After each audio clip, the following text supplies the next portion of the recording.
யாருக்கு அதிகாரம் இல்லைங்கன்னா அவங்க பதவியை ரிசைன் பண்ணிட்டு வீட்டுக்கு போனுங்கண்ணா. இதை நடத்துவதற்கு விடமாட்டோம் என்று ஏதாவது ஒரு அமைச்சர் சொன்னாங்கன்னா அரசியலமைப்பு சட்டத்துக்கு எதிராக பேசுகின்றார்கள். உடனடியாக அவர்களை தகுதி நீக்கம் செய்யப்பட்டு வீட்டுக்கு அனுப்பணும். நான் சொல்ல, கான்ஸ்டிடியூஷன் ஆஃப் இந்தியா சொல்லுது. ஒரு அமைச்சரும் ராஜ்பவன்ல போய், ஏன்னா அவங்க தான் படிக்காமையே எல்லாம் பதவி பிரமாணம் எடுத்துறாங்களே, அதை படிச்சாங்கன்னா தெரியும் என்னன்னு. இந்திய அரசியலமைப்பு சட்டத்தின் மீது நம்பிக்கையை வைத்திருக்கின்றேன், நான் பாடுபடுவேன், காப்பாற்றுவேன் எல்லாம் படிச்சாங்கல்ல. அது இவங்க படிச்சாங்களா யார் படிச்சாங்கன்னு தெரியல. அதனால ஏதாவது ஒரு அமைச்சர் இதை நாங்கள் நடத்த விடமாட்டோம் என்று சொன்னால் ரிசைன் பண்ணிட்டு வீட்டுக்கு போங்க, இல்லாட்டி ஆட்சியை கலைச்சிருங்க. பிரசிடென்ட் ஆஃப் இந்தியா கீழே போட்டு புது எலெக்ஷன் நடத்துவோம். அண்ணா வெரி கிளியருங்க அண்ணா. அவர்களை பொறுத்தவரை இந்தியாலேயே voters enrollment, voter data base, electoral data base ஒரு மிகப்பெரிய ஃப்ராட் வச்சிருக்காங்கன்னா அது திமுக தான். Double entry, double register. கிராமத்தில் இருப்பாங்க, நகரத்தில் இருப்பாங்க. காலையில் சென்னையில் ஓட்டு போடுவாங்க, சாயந்தரம் கிராமத்துக்கு போய் ஓட்டு போடுவாங்க.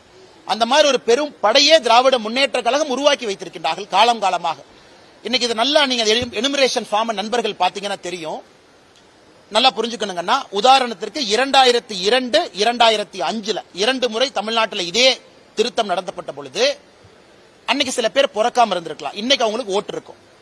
இவங்க என்ன சொல்றாங்க, 2002 ஃபார்ம்ல உங்க பேர் இருக்குன்னா ஆட்டோமேட்டிக்கா நீங்க இருக்கீங்கன்னு அர்த்தம். நாங்க ஜஸ்ட் செக் மட்டும் தான் பண்ணுவோம். 2002, 5 ஃபார்ம்ல நீங்க இல்லைன்னா ஒரு ப்ரூஃப் கொடுங்க. அந்த ப்ரூஃப் 13 டாக்குமெண்ட் சொல்றாங்க. ஆதாரும் கொடுக்கலாம், சிட்டிசன்ஷிப்காக இல்ல, இருக்கிற இடத்துக்காக, பாஸ்போர்ட் எல்லாமே கொடுக்கலாம்.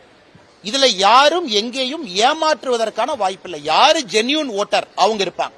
அதை தாண்டி இன்னொன்னு சொல்லியிருக்காங்க, குடும்பத்தை பிரிக்காதீங்க. கோயம்புத்தூர்ல தான் பார்த்தோமே, அப்பா இங்க ஓட்டு, தம்பி அங்க ஓட்டு, பையன் அங்க ஓட்டு. இதுல இந்த சிறப்பு சீர்திருத்தத்துல ஒரு குடும்பத்தினுடைய ஓட்டு ஒரு பிளாக்கா தான் இருக்கணும். அதையும் ரொம்ப ஸ்பெசிபிக்கா சொல்லியிருக்காங்க. ஒரு குடும்பத்தை தனித்தனியாக பிரித்து போடக்கூடாது.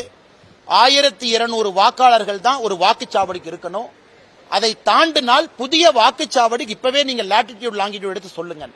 சோ இந்த அளவுக்கு சிறப்பாக பிப்ரவரி மாசத்துல ஃபைனல் ரோல் ரிவிஷன் கொடுக்கறாங்க.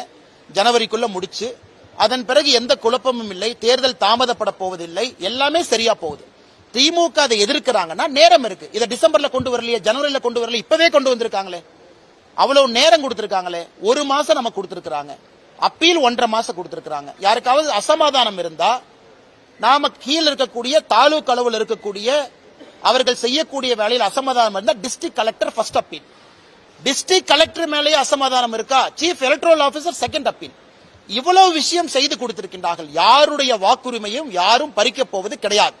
அப்படி இருக்கும் பொழுது பொய்யான குற்றச்சாட்டுகளை திமுக வைக்கிறாங்கன்னா என்ன அர்த்தம்னா, அவங்களுடைய போலி வாக்காளர் பட்டியல் வெளியே வரும் என்கின்ற பயம் என்றுதான் நாங்கள் பார்க்கின்றோம்.